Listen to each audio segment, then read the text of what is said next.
Hello guys,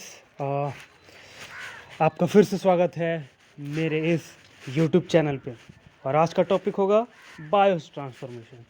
means जो भी drug हम अपने बॉडी के अंदर लेते हैं उसके बाद उन्हें बाहर निकलना बहुत ज़रूरी होता है, क्योंकि अगर कोई भी केमिकल सब्सटेंस या कोई भी ड्रग हमारे बॉडी के अंदर जाती है और वहाँ जाने के बाद एक्यूमुलेट हो जाती है और वो बॉडी से एक्सक्रीट आउट ना हो, तो क्या हो सकता है?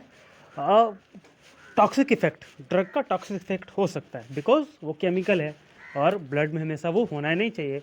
नहीं तो फिर ब्लड के पीएच में का ये कन्वर्ट हो, एल्कोलोसिस हो सकता है या एल्कालिसिस हो सकता है। ओके, सो आज का टॉपिक है बायो ट्रांसफॉर्मेशन। ये क्या है? ड्रग का वन फॉर्म से एक अनदर फॉर्म में चेंज हो जाना, जैसे आयोनाइज ड्रग का अनआयोनाइज ड्रग में चेंज हो जाना, या अनआयोनाइज ड्रग का आयोनाइज ड्रग में चेंज होना, ताकि वो बॉडी से एक्सक्रीट आउट हो सके। तो उसका डेफिनेशन आज जानेंगे। तो chemical adulteration of drug in the body, मतलब केमिकल का अल्ट्रेशन होता है बॉडी के अंदर, ठीक है, जिसमें क्या होता है, एक नॉन पोलर, ठीक है, एक non polar lipid soluble compound जो है क्या करता है, बन जाता है पोलर लिपिड इनसोल्यूबल कंपाउंड में, so that they are easily excreted.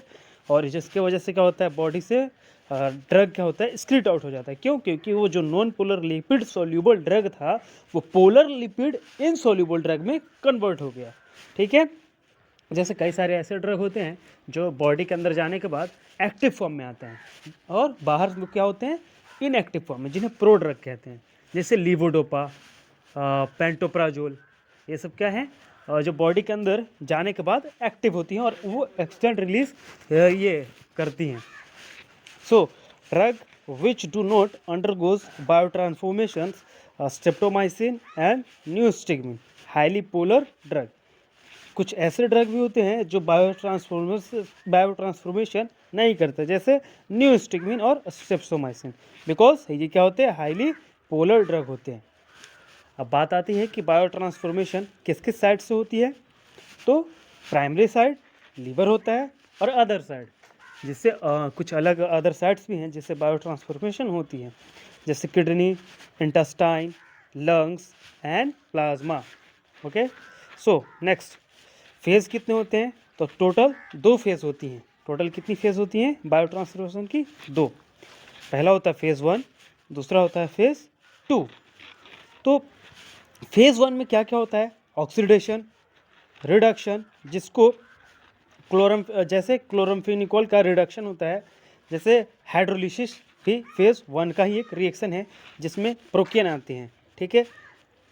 Oxidation में microsomal and non microsomal involve होते हैं, ओके। जैसे फेंटोइन का ऑक्सीडेशन होता है फेज़ 1 में, और पैरासीटामोल का भी ऑक्सीडेशन होता है। रिडक्शन क्लोरोफेनिकोल, जिसमें माइक्रोसोमल होते हैं एंजाइम्स एंड नॉन माइक्रोसोमल्स भी होते हैं। हाइड्रोलिसिस मीन्स कि टूटना, ठीक है, जैसे प्रोकेन का। फेज़ 2 में microsomal enzymes and non microsomal enzymes भी पार्टिसिपेट करते हैं, जैसे क्लोरमफेनिकोल फेज़ 1 में भी एंड फेज़ 2 में भी।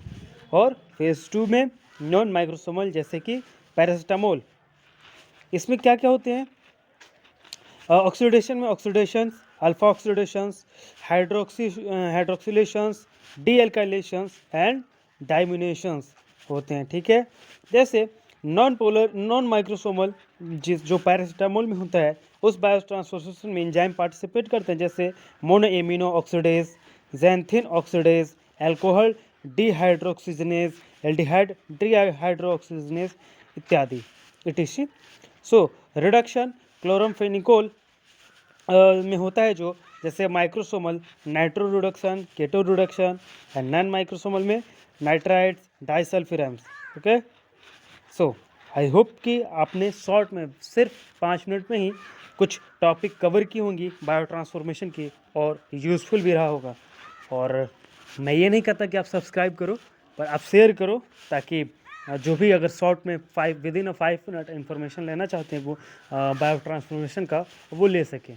और कुछ वीडियो रिकॉर्ड करते टाइम आपको प्रकृति की कुछ जैसे बर्ड्स, क्रो का आवाज़ आ रहा होगा बैकग्राउंड में, तो बिकॉज़ मैं अभी अपने गार्डन में हूँ, तो गार्डन की वजह से ये आवाज़ आ रही है। तो अभी न्यू चैनल है, तो आप लोग